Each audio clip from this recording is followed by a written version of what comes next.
So for everybody that's always asked me, what would you do different?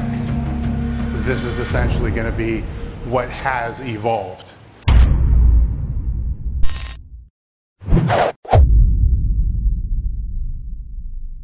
The original presentation was going to be pretty much all on how to create your own training philosophy. Now it's going to be more on, a conjugate method. I will still have in how to create your own training philosophy, but it's going to be more conjugate based. So what I decided to do with this is, because there's a lot of things going on with this building and the company that you may not be aware of. It is our 20th year in business. We moved into this location in November as part of the 20th year. So there's a lot of shit going on with that. A lot of the team members that are coaching you have been with us for 10 years. I have staff that's been with us for 10 years. I got some staff that's been with us since day one. So there's a lot of significance and there's a lot of really cool shit, at least to me, because most companies don't last 20 years. Most don't last a year or 3 years, but 20 years is a huge testament.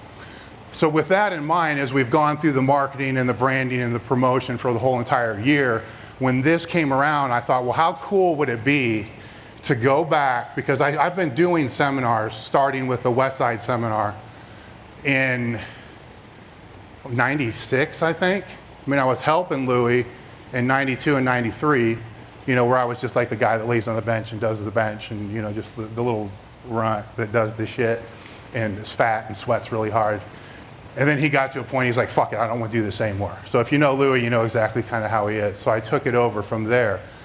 So my thought process of how cool would it be to find that, and then to take that slideshow and that presentation, that seminar, and redo that, going back 20 years to what that seminar was, but putting in how things have advanced and evolved over the period of time. So that's kind of what I did here. So the problem was the first seminars, and Ken can attest to this, were really fucking bad. I mean, it used to be paper flip charts. I can't spell for shit. So it was just a wreck. And then I went to poster boards and they kept falling over. And then I went to PowerPoint, and then I started putting in animated GIFs that were just like birds flying all over the place. So I went back and found the one that actually wasn't a total piece of shit. It took me 10 years to kind of figure out how to get to a point. But the one that I put in here is one that I probably did over 100 times. So by the time I pivoted off of that one, which was the tour de force, I could pretty much do it in my sleep. And then I came off of that one, and at that time is when I had Wendler start doing the seminars for me so I could focus more on the business. So the seminar that I'm going to present, or that we're going to pivot and use for this, was from 2003. But the information is still information from '96. So for everybody that's always asked me, what would you do different? This is essentially going to be what has evolved. Because what I would do different is nothing, but what has evolved is what I'm going to be able to present. And how I'm going to present it is basically two different slide versions, but I have to also, before I continue, I need to note who I work with, who I train, because my main job is running the business. My main job is not a trainer or a coach or anything like that. So I'm going to recap that's a slide. So that was before tattoos were cool. That was Jimmy Ritchie. That was before we sold metal, so we got Inzer wraps. But it is our chalk bowl. Okay, that there was a slide that I used to introduce myself, to introduce my background. That seemed to fit because from a young age, I always had people tell me, at least from when I started training, this is a little deceiving because no, when I was a baby, I wasn't saying I want to lift fucking weights. But all my life, starting, that was when I was a teenager, probably my 4th or 5th meet, 15, my squat form sucks. At that meet, I believe I did 440, 400, and 440. So my bench was really good, but my other lifts sucked ass. But I started powerlifting competitively when I was 13. I started training for powerlifting when I was 12. How I got into it is irrelevant. But I've been a part of the sport and competitively from '83 until 2005. And then I've been a part of the sport since then. To recap my history, at that time, all I gave a fuck about was powerlifting. I didn't care about football, I didn't care about school, I didn't care about any of that other kind of shit. It was just powerlifting. And then when I went on to college, that's all I gave a fuck about then, was powerlifting. But before moving on to college, my senior year of high school, and that summer after high school, I worked as, I guess you could call it a personal trainer, but they didn't exist then. So I worked in a fitness club, training people, and I knew all the Weider principles. I was an expert on the Weider principles. Anything you could buy at Barnes & Noble or was in a magazine, I knew, and I thought I knew fucking everything. Nobody could, I remember sitting in the interview telling the person hiring me, and if it was me now, being that person, I'd laugh my fucking ass off. Talking about how I knew all the Weider principles and I was laming them all off and all this shit. All they needed was somebody to walk, to walk the floor and to show people how to use the equipment. I was also working with my high school football team because I was stronger, obviously, than everybody else in the high school by a long shot. So when I did play football, the coaches let me train, with the group I was training with, which was outside of the school, but wanted me to come in to help the other team members to be able to get stronger. So I do have like one summer of training football players, high school football players. But I'm not even gonna act like I knew what the fuck I was doing because I had them do HIIT training. We had universal machines in there. I had everybody do one set to failure and half of them puked when it was over with, and I thought, good job. So I'm not gonna pretend like I knew what I was doing, but I was doing it. And then when I went on to college, once again, powerlifting was the #1 priority. It took me 8 years to graduate with a bachelor's. But during that time frame, I worked in a gym as a gym manager. And so that also was training people before there was personal training. So it was my responsibility to make sure all the members who wanted to be trained got trained. From that point, there were bodybuilders, there were powerlifters, there were other people that I was working with. I was still competing myself. And the real money I was making working as a bouncer in bars. So the gym money really, it wasn't that great, but it was pretty much most of my time through college. So what I'm trying to lay out here is I've been training people in one sense or another since '85. Once I graduated from college, my intention was to be a strength coach. I found out after one quick internship, I didn't want to fucking do that, and moved to Columbus to train at Westside. That would have been about 90, 91. Spent 14 years training with Louie and realized everything that I learned in college, again, for the second time in my life, once I graduated college, I thought I knew everything about fucking training because I had my CSCS, I found the library, I found Soviet Sport Review, NSCA journals, International Journal of Sport Nutrition. That's all I did was absorb and focus on that shit and ended up with a degree in exercise science and nutrition. So when I graduated, I remember the year before I graduated, I've known Louie since I was 13. So he was always giving tips and helping in warm-up rooms the whole time I was coming up through the sport. It wasn't until about my senior year that him and Vogelpohl started calling me and saying, we want you to move to Westside. And I said, well, I kind of got to graduate. I've been in this game now for like 7 years and still don't have a degree. I got to finish this and then we'll see what happens after there. But at the same time, I was really, really fucking frustrated because my total was going nowhere for 4 years and the injuries started to accumulate. I thought I was using what was called a linear method of periodization, which I'll discuss later. And I was trying everything I could do from linear to non-linear to even, kind of a block type of model just to get the fucking thing just to get it to work. And I had professors telling me, oh, you hit your genetic sticking point, your ceiling or whatever it was. And so you start buying into the bullshit. But there's still a part of me that's like, that's not right. Because if you add my best lifts together, it's greater than my total. So I still haven't displayed the real strength. That's when I started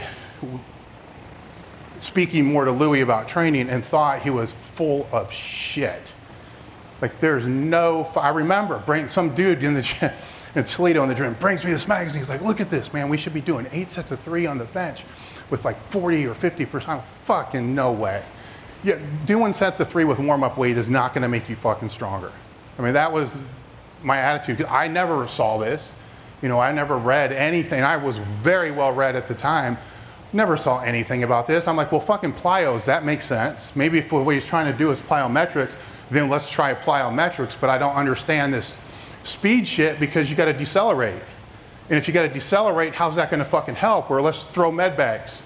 You know, so we'd use heavy med bags and we'd throw that way so there was no deceleration. Trying to mimic or trying to be better than what Louis was just saying.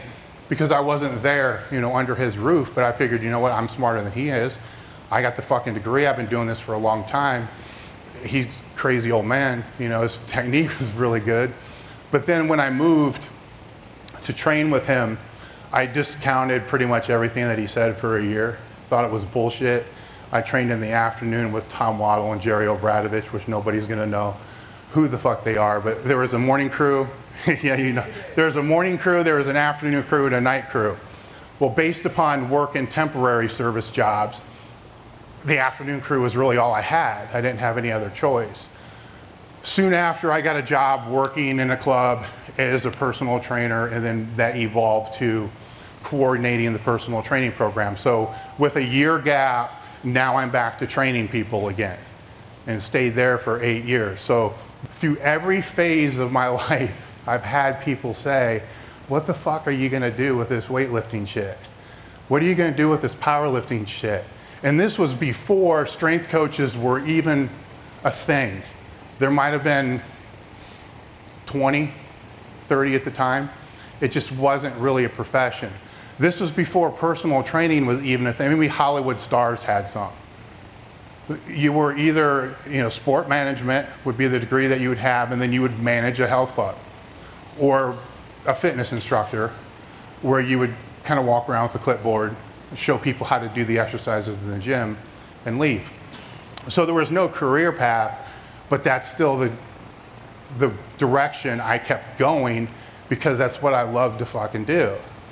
So I never had an answer when they kept saying, what are you gonna do with this training shit? I'll figure it out when I get there. Right now, I just got a fucking squat on Friday.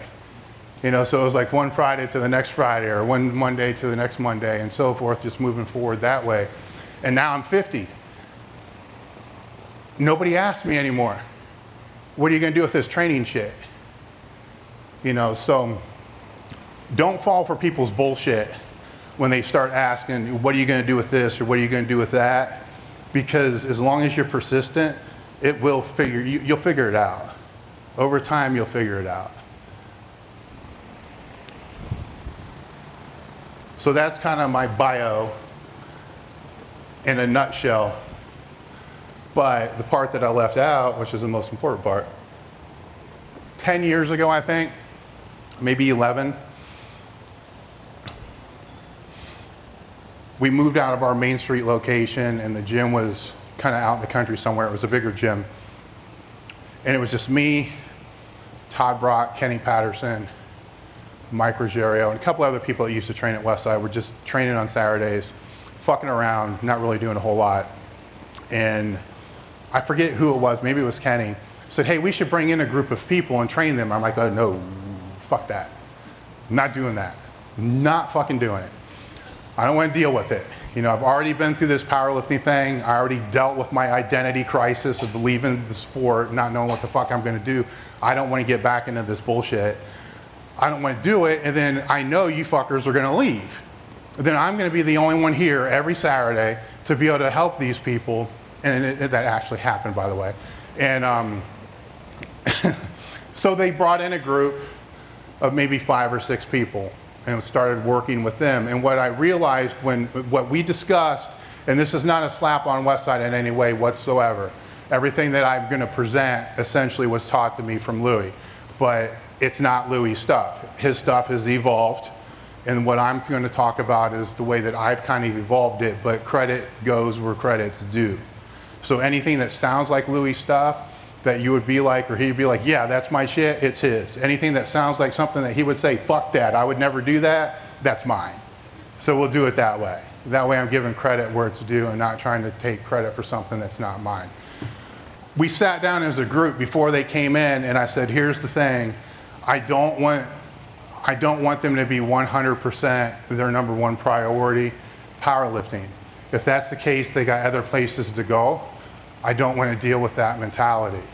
You know, and none of them were elite total lifters at all. I wanted to take the average gym rat and make them elite or pro total. That's really what I wanted to do.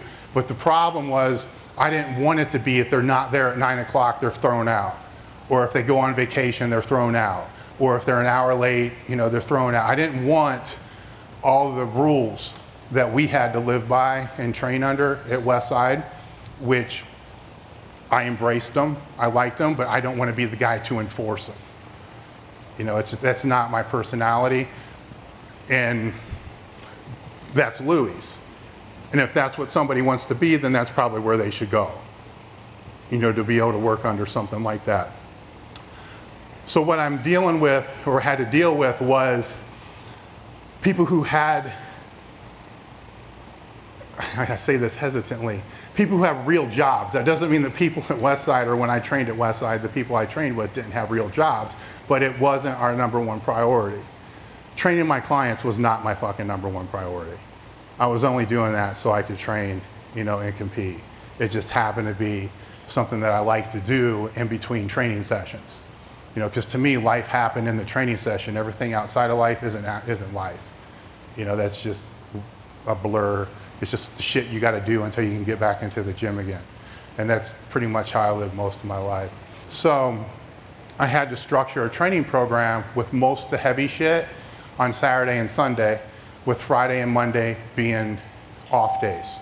That way, if they can't make it on Saturday because a holiday, kid's birthday or whatever, they can move it to Friday, or the Sunday can move to Monday, you know, and then kind of how to pivot and how to put conjugate stuff into that type of system. So the first thing was, they got real jobs.